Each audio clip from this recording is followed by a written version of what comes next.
Maggi मसाला।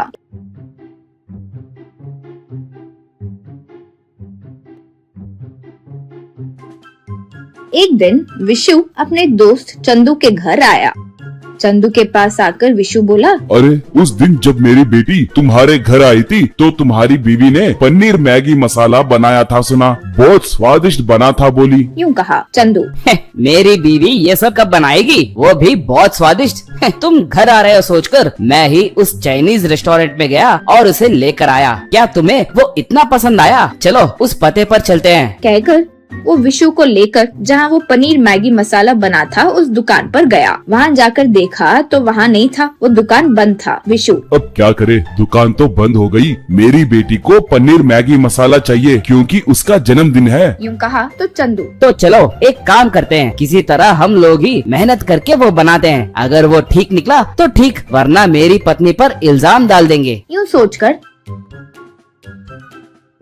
चंदू और विशु दोनों घर पर मेहनत करके पनीर मैगी मसाला बनाए और उसे लेकर गए। जैसे ही उसे मुंह में डाली, विशु की बेटी गौतमी बोली, यक, ये क्या है? ये तो बहुत खराब है। क्या इसे कोई पनीर मसाला कहते हैं? यूँ बोली। विशु को समझ में नहीं आया कि क्या करे। उन्होंने सारी बातें बताई। विशु, पिछली बार भी आंटी ने नहीं बनाया था, वो बाहर कोई चाइनीज रेस्टोरेंट से अंकल लाए थे, वही हमें दिया था। यूँ कहा। गौतमी बोली, फिर आप लोग उस रेस्टोरेंट में जाओ और वो पनीर मैगी मसाला ले आओ। यूँ बोली। विशु ने कहा। वो भी हो गया। वहाँ जाकर देखा तो वहाँ दुकान नहीं थी, बंद है। तब गौतमी बोली, फिर मुझे नहीं पता अब क्या करोगे। वो पनीर मैगी मसाला बनाने वाले को यहाँ पे बुलाओ और मेरी शादी उससे करवा दो। यूँ बोली। जैसे उसने ये कहा, चंदू चकित रह गया। वो वहाँ से बाहर आ गया। चंदू, ये क्या है भाई, तुम्हारी बेटी पागल है क्या? चाइनीज होटल वाले रसोइये से शादी करना चाहती है? यूँ कहा। तब विशु, क्या करूँ भाई, वो बहुत पर्टिकुलर है, हमें तो उसकी बात सुननी पड़ती है, लेकिन वो हमारी बात बिल्कुल नहीं सुनती। नाराज हुए बस वो अपने आप घर की छत निकाल देती है। यूँ कहा। तब चंदू, वो क्या है? क्या अब तुम सच में उस चाइनीज होटल वाले से शादी कराने जा रहे हो? तब विशु, अब क्या बोलूं भाई, पहले पता लगाते हैं कि वो कहाँ है। कहकर दोनों मिलकर उसे ढूंढना शुरू किए।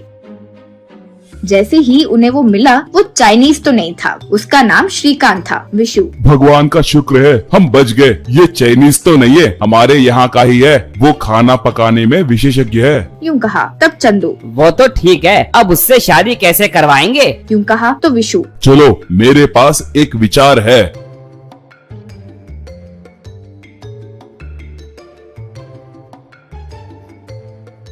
कहकर श्रीकांत से विशु, बेटा हमारे घर में एक छोटा समारोह है, हमें 50 लोगों के लिए पनीर मैगी मसाला बनवाना है, क्या तुम बनाओगे? तब श्रीकांत, मैं बाहर खाना नहीं बनाता हूँ सर, मैं सिर्फ होटल्स में खाना बनाता हूँ। यूँ कहा। विशु, हमारा घर भी होटल जैसा ही है बेटा, दरअसल हम होटल खोलने की सोच रहे हैं। सबसे पहले आप सैंपल की तौर पर पनीर मैगी मसाला बनाओ। कहकर उसे घर ले गए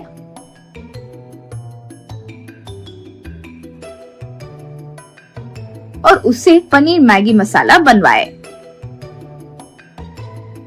वो खाकर गौतमी, हाँ मुझे तो ये बहुत अच्छा लगा। यूँ बोली। तो विशु, क्या उससे शादी की बात करे? यूँ कहा। तब गौतमी, शादी नहीं कुछ नहीं, उसके साथ मिलकर अच्छा होटल बिजनेस शुरू कीजिए, हम बहुत सफल होंगे। यूँ बोली। तो विशु, तुम क्या कह रहे हो? तब गौतमी, हाँ पिताजी, जब से आप रिटायर हुए हो आपको बहुत बोर हो रहा है ना, इसीलिए मैं आपसे एक अच्छा होटल बिजनेस शुरू करवाना चाहती थी। यूँ बोली। तो विशु बहुत खुश हुआ। उस दिन से उनका पनीर मैगी मसाला होटल बहुत सफल होते गया।